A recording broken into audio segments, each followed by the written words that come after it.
తెలంగాణ భవన్లో బీఆర్ఎస్ నేతలు press meet నిర్వహించారు. వాస్తవానికి ఈ కార్యక్రమం 14వ తారీఖు నాడే ఉండే,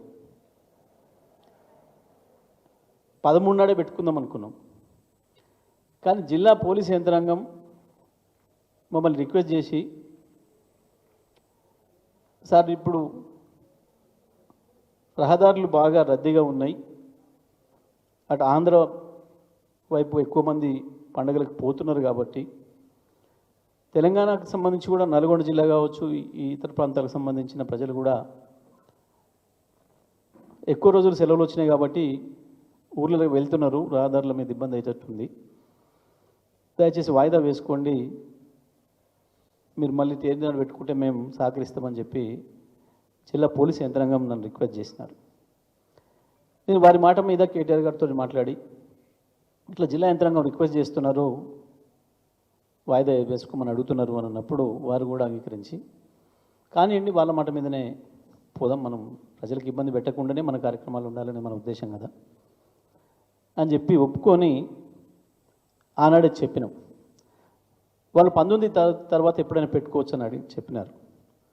19తో పాటు 20 నాడు కూడా ఇంకా ఏమైనా ఆంధ్రప్రదేశ్ నుంచి, అటు నుంచి, ఇతర ప్రాంతాల నుంచి, నల్గొండ జిల్లా మిగతా ప్రాంతాల నుంచి, సూర్యాపేట ప్రాంతం నుంచి కూడా వచ్చే వాళ్ళు ఎక్కువగా ఉంటారు అని చెప్పి దానికి కూడా మేము ఆలోచన చేసి 20 కూడా కాకుండా 21వ తారీఖు పెట్టుకుంటామని ఆ రోజు చెప్పినాం.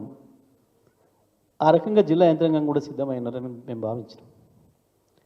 కానీ ఇవాళ రాత్రి మరి ఏ ఒత్తిడి వచ్చిందో, ఎక్కడి నుంచి ఒత్తిడి వచ్చిందో పొద్దున్నే చేతులు ఎత్తేసి మేము ఇవ్వలేకపోతున్నాం, మాకు ఈ కారణం ఆ కారణం అని చెప్పి వంకలు పెట్టి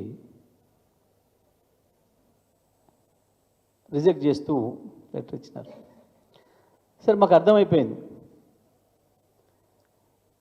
ఇది ఎవరి ఒత్తిడి వల్ల వచ్చింది ఏంది అనేది. సరే, మేము దాన్ని న్యాయపరంగా చట్టపరంగానే మేము పోదామని చెప్పి ఈరోజు హైకోర్టులో కూడా మూవ్ చేసినాం. కాసేపట్టు తేలుతుంది, హైకోర్టు నిర్ణయం ప్రకారమే మేము ముందుకు పోతాం. కానీ పాపం జిల్లాకు సంబంధించిన మంత్రి కోమటిరెడ్డి వెంకటరెడ్డి పాపం ఇంతకుముందు మీడియా ముందు మాట్లాడుతూ చాలా చెత్త మాటలు మాట్లాడాడు. రైతులు ఎవరిని ఉరికించి కొడతారు? వెంకటరెడ్డి, నువ్వు కనుక ఇవ్వాలా ఒక్కసారి పోలీసుల్ని, మీ యంత్రాంగాన్ని పక్కన పెట్టి ఎక్కడికైనా పోయి, ఉమ్మడి నల్గొండ జిల్లాలో పోతావా, నీ నల్గొండ నియోజకవర్గంలో ఏదైనా గ్రామానికి పోతావా, ఒక్కసారి రైతులతో మాట్లాడి మళ్ళీ వెనక్కిరా, నీ బట్టలు యాజిటీస్గా ఉంటాయని చూద్దాం.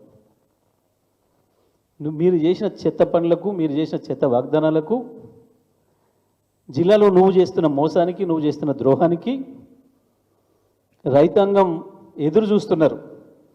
ఎప్పుడు అవకాశం దొరుకుతుందా వాళ్ళ చేతులకు చెప్పులకు పని చెప్దామా, నువ్వు ఎప్పుడు దొరుకుతావా అని చూస్తున్నారు.